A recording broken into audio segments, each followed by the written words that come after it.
Hey everyone, welcome to Plants and Politics. I have a couple of really interesting updates to share in regard to Matt Gaetz and Joel Greenberg, that whole story. So, first, U.S. District Judge Gregory Presnell has agreed to another delay in the sentencing of Joel Greenberg. So, that, of course, is Matt Gaetz's former BFF. He is his self-proclaimed wingman or former wingman. And after reviewing a sealed status report that was submitted by the prosecutor, the judge agreed to push the sentencing back to August.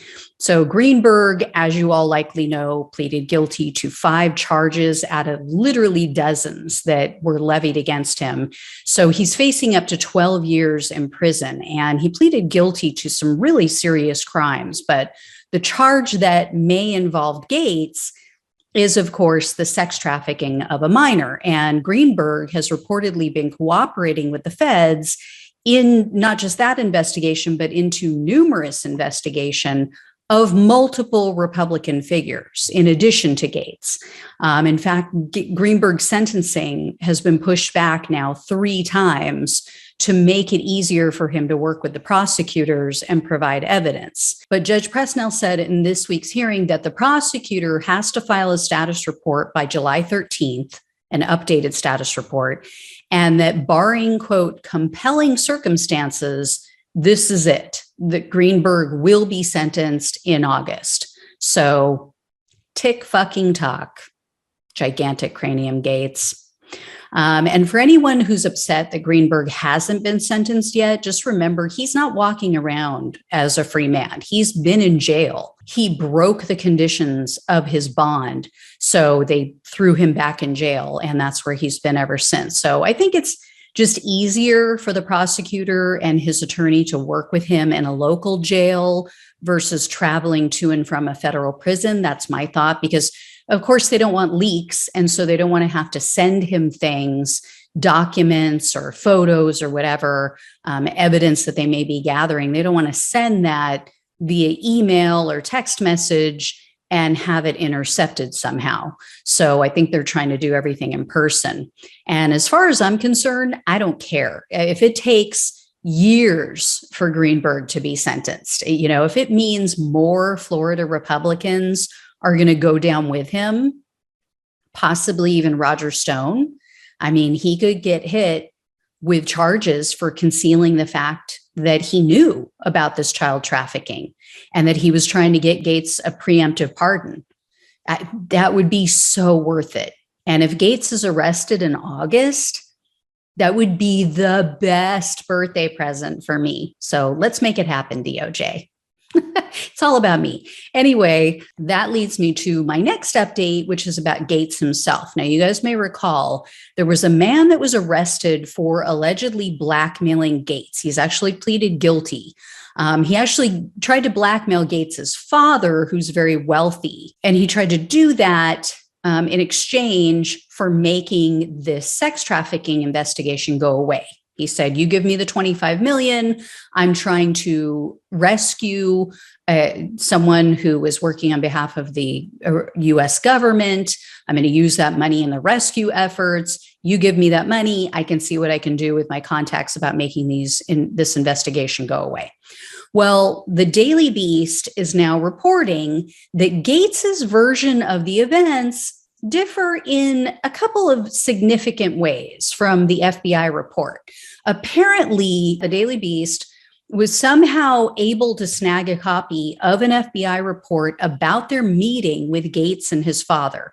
And evidently, the younger Gaetz was in a little bit of a tizzy, had his panties in a wad a little bit when they arrived to discuss this alleged blackmail plot. So the report states that he was yelling at the FBI agents repeatedly. He had yelled at them, "Do you have a warrant to be here?" And when they were trying to talk to his father, he kept yelling repeatedly, "He has an attorney. He has an attorney." So he must not have realized that they weren't there due to the trafficking investigation. They were at his home to discuss this alleged blackmail plot. Another intriguing detail that was revealed in this report is about how the FBI came to find out about the blackmail. Matt Gaetz, you may recall, went on Sucker Carlson's show. He went on actually the same night that he met with the FBI, where he was yelling at them, like literally an hour after he's screaming at the FBI.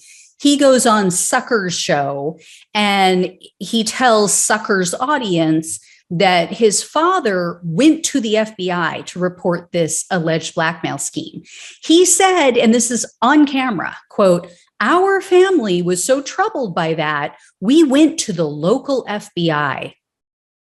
Yeah, well, that's bullshit, because this internal document obtained by the Daily Beast states that the FBI learned about the alleged extortion scheme through, quote, layers of intermediaries. And it says that the FBI only spoke to Matt Gaetz after they reached out to him through an intermediary. So that's a little different and strange, right? Because Gaetz claims, oh, his family was being extorted with this completely false story about him trafficking a minor. But I went straight to the feds with it because I knew that the story was fake.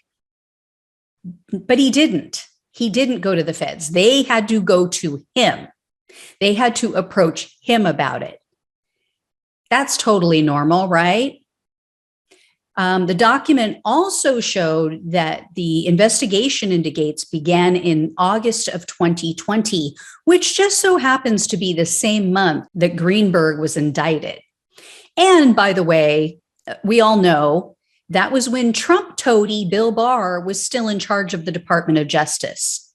So Bill Barr started this investigation months before the end of Trump's term. But it's a deep state plot. I guess Bill Barr is part of the deep state now. And according to Glenn Greenwald, who I used to have a lot of respect for, but I've lost it all, this is all a hoax. This is all just to cast a shadow of suspicion over Gaetz without ever bringing any legitimate charges. Yeah, well, we'll see, won't we? You know, it takes a little time.